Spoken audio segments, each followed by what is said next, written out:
السلام علیکم بھائیو بہنوں، اسلام میں صفائی ستھرائی اور نظافت کی بہت اہمیت ہے۔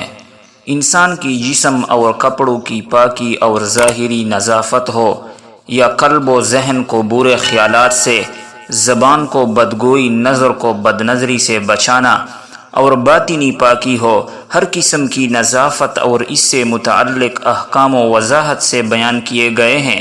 کیونکہ اسلام ایک دین فطرت ہے، انسان کی اخروی زندگی کے ساتھ دنیاوی زندگی کامیاب اور خوشگوار بنانے کے تمام بنیادی احکام بیان کیے گئے ہیں۔ اسی طرح معاشرت سمیت دین کے دیگر شعبوں کے احکام بھی وضاحت کے ساتھ بیان کیے گئے ہیں، اور صفائی اور نظافت بھی ان میں سے ایک حکم ہے۔ نظافت و پاکی کو ایمان کا حصہ قرار دیا گیا ہے، اور احادیث مبارکہ میں بہت اہمیت بیان کی گئی ہے۔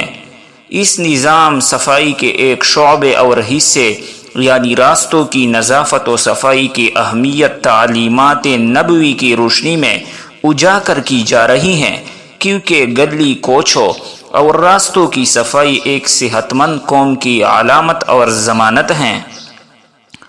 راستے سے تکلیف دہ چیزیں جیسے کانٹے اور شیشے کے ٹکڑے، پھلوں کی چھلکے اور کوڑا کرکٹ وغیرہ جس سے گزرنے والوں کو تکلیف و اذیت ہوتی ہے، ایسی تکلیف دہ اشیاء ہٹانا ایمان کا حصہ اور ایک قسم کا صدقہ ہے۔ چنانچہ بخاری شریف کی ایک حدیث میں ہے، یعنی راستے سے تکلیف دہ چیز ہٹانا صدقہ ہے۔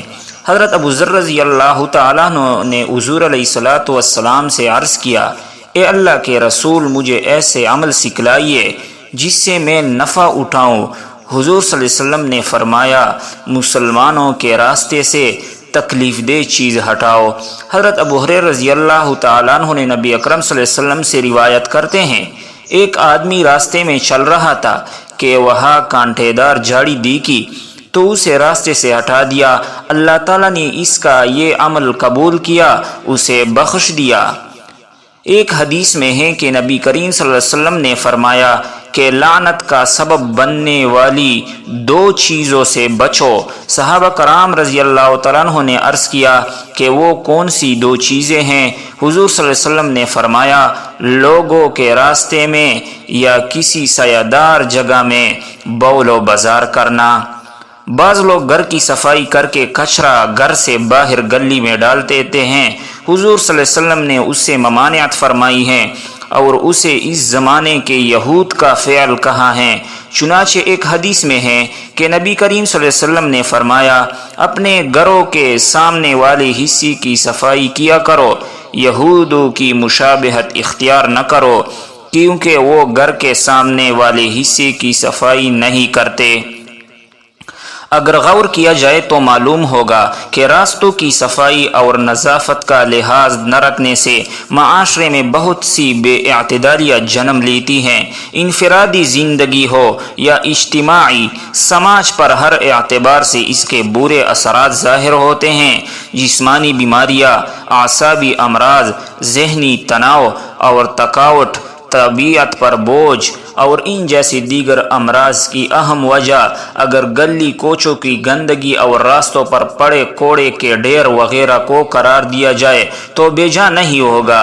اس وجہ سے حضور علیہ السلام بھی نہایت تفصیل اور وضاحت سے راستوں کی نظافت و صفائی کی اہمیت بیان کی گئی ہے، اور اس نظافت کا فائدہ کسی ایک طبقے کو نہیں بلکہ تمام معاشرے کو ہوگا۔ ایک طرف انسان جسمانی اور ذہنی اعتبار سے تندرست و صحت مند رہے گا، تو دوسری طرف دیگر اقوام کی نظروں میں ایسے معاشرے کا مقام و مرتبہ بلند ہوگا۔ لہذا ہر فرد کی یہ ذمہ داری ہے کہ وہ راستوں کی نظافت میں اپنا حصہ ڈالے اور اسے کار خیر میں عملی طور پر شریک ہو۔ بالخصوص حالیہ دنوں میں جبکہ عید الاضحیٰ قریب ہے، یہ ذمہ داری اور بڑھ جاتی ہے۔ ان دنوں قربانی کی جانوروں کی خریداری کے بعد انہیں گلی محلوں اور گھروں میں باندھا اور رکھا جاتا ہے۔ بعض لوگ جانور تو کلی کوچوں میں باندھ دیتے ہیں، مگر گوبر وغیرہ کی صفائی ستھرائی کا خیال نہیں رکھتے، جس سے آنے جانے والے کو تکلیف ہوتی ہے۔